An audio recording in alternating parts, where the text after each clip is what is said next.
Part 2. Chapter 17. The Circus on Saturn's Day, Saturday. The next day was Saturn's Day, Saturday. For the first time in a week, the wind dropped and the clouds cleared. It was a glorious day for a celebration. The sky a bright blue with not a breath of rain. From about 10 o'clock in the morning, Hiccup watched the stadium being prepared for the circus. The stands were hung with Roman flags. Tents and cushions were laid out in the consuls' seating area. Metal nets were set up across the top and insides of the amphitheatre to prevent the performing dragons from escaping or attacking the audience. There's the netting. The stands of the amphitheatre began to fill up with spectators, anxious to get a good view. They were mostly soldiers, cooks, and carpenters, given the day off for the national holiday. They could buy food and wine within the amphitheatre to while away the hours. So by early afternoon, when the performances began, the atmosphere was very lively.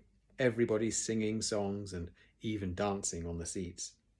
At 2 o'clock, exactly, the trumpeters came out onto the consul's pavilion, the luxury-covered area which was draped with Roman flags and imperial standards.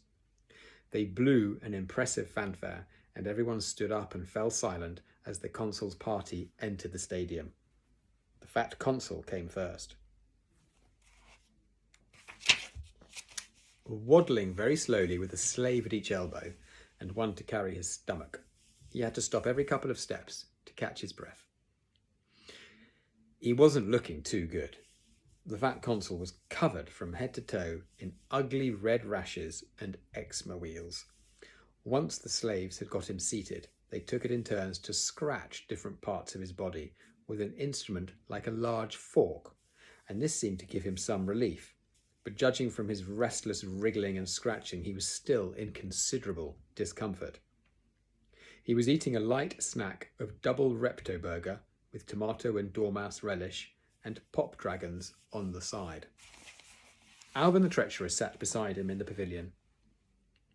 In time to another trumpet fanfare, 2 slaves brought in the ceremonial shield of the Legion, gorgeously decorated with a golden eagle carrying a fish. Alvin the Treacherous banged the ceremonial shield 3 times with his hook. "I officially declare these Saturn's Day Saturday games open," shouted Alvin. "Friends and fellow Romans, watch our circus and marvel at the glory of the Roman Empire. Your entertainment this afternoon is called The Survival of the Fittest." The audience clapped wildly. 300 beautiful doves, dyed every colour of the rainbow, were released into the arena. The doves fluttered through the stadium, cooing to each other. Suddenly, the barred gates opened, and the coos of the doves turned to cries of alarm. To the cheers of catcalls of the audience, 50 little sidewinder dragons came slithering through the dust into the arena, their green gauge eyes glistening greedily. The sidewinders were not large, but they were vicious pack hunters, and they were also chameleons. Every one of them was exactly the colour of the dust they were lying in.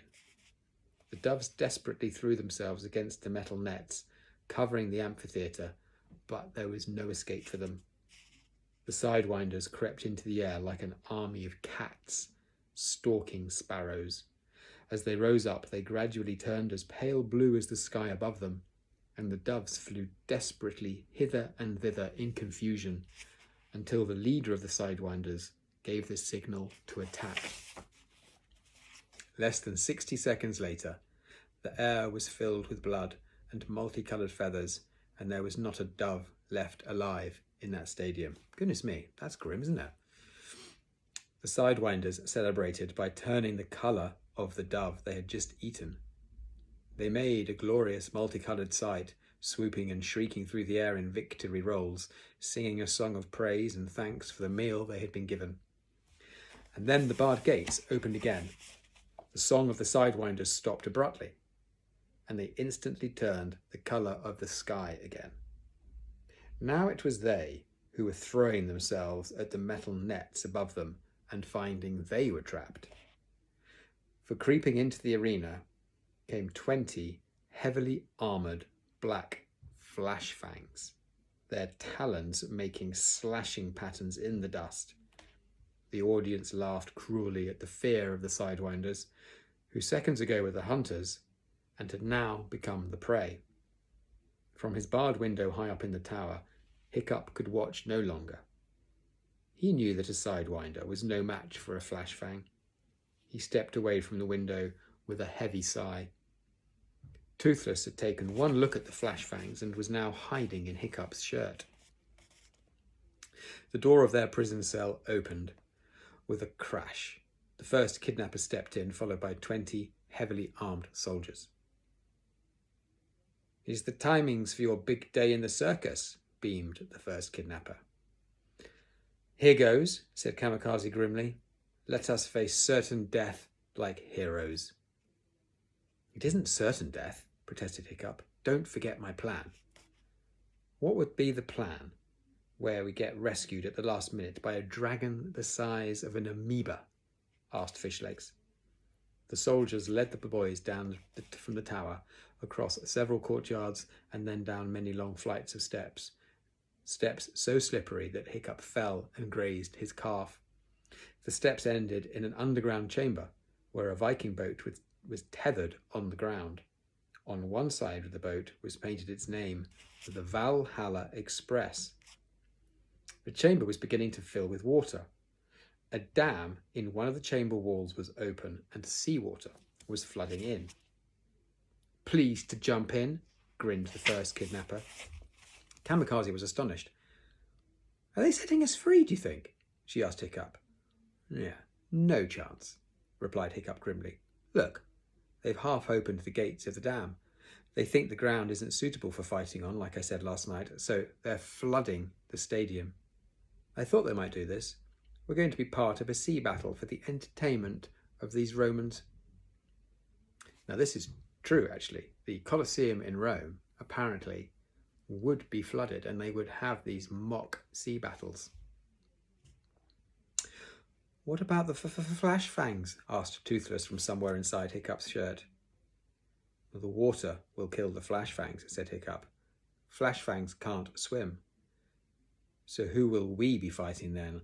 I suppose they'll put in a boat full of Roman gladiators. I've heard about these sea battles." The first kidnapper laughed.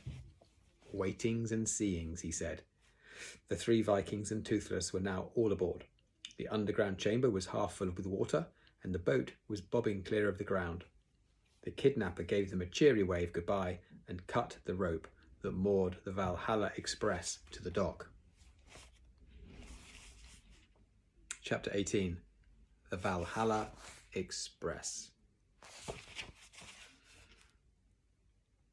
Valhalla, I'm sure, if my Norse mythology is correct, that's the it's the Viking equivalent of heaven.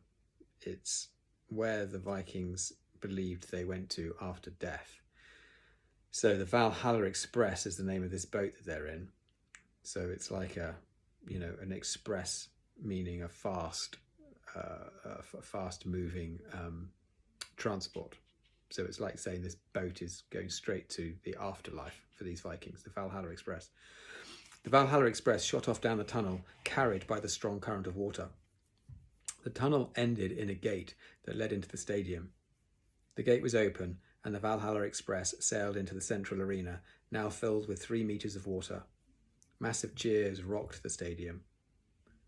"Friends and fellow Romans," yelled Alvin the treacherous from the consul's pavilion, "I give you the Valhalla Express, the heirs of the local Viking tribes and their pathetic champion dragon, Toothless, who will forever regret the poo he did in my helmet." Always delighted to be the centre of attention, Toothless crept out of Hiccup's shirt. He bowed from side to side and performed a couple of somersaults to huge cheering from the crowd. He'd no idea they were laughing at how small he was, and he puffed out his little chest and threw out a few flames as his rooster cry of self-congratulation. "Now why?" said Hiccup, frowning to himself as he trailed one hand in the water. "Why is this water so warm? I suppose it's from the consul's swimming pool." Kamikaze drew her sword, invincible, with a flourish. "Laugh at us, would you, you Latin cowards?" she cried. "Come down here if you dare, and we'll see who's laughing then, shall we, you dragon-eating, lily-livered babies?" The crowd positively screamed with laughter at this. "Look," they cried, slapping each other on the back and sending their dragon's toes popcorn flying. "It's a little girl Viking. The Vikings are so weak that they have girls for heirs." Oh, this is too funny for words. Kamikaze couldn't understand Latin, but she could guess what they were saying. She turned as red as a lobster and yelled at the top of her voice, "I'll kill the lot of you. I'll unzip you from your bread baskets to your food garglers. Come down and see how a girl fights if you dare." The crowd only laughed the louder. "Oh, let's get on with it, Alvin," Hiccup called out. "Bring out your gladiators and we'll do our best." "Yes, do get on with it, Prefect," yawned the fat consul. "I want to see the little berserk go berserk, and this famous warrior in action." "Hiccup, horrendous, Haddock the Third," shouted Alvin. "Prepare to meet your doom. Soldiers, open the tunnel." And with a creak, the portcullis, covering a tunnel to their left, began to slide upward. Okay. Yes, I am going to stop there. We shall find out tomorrow what happens next. All right. Bye, everyone.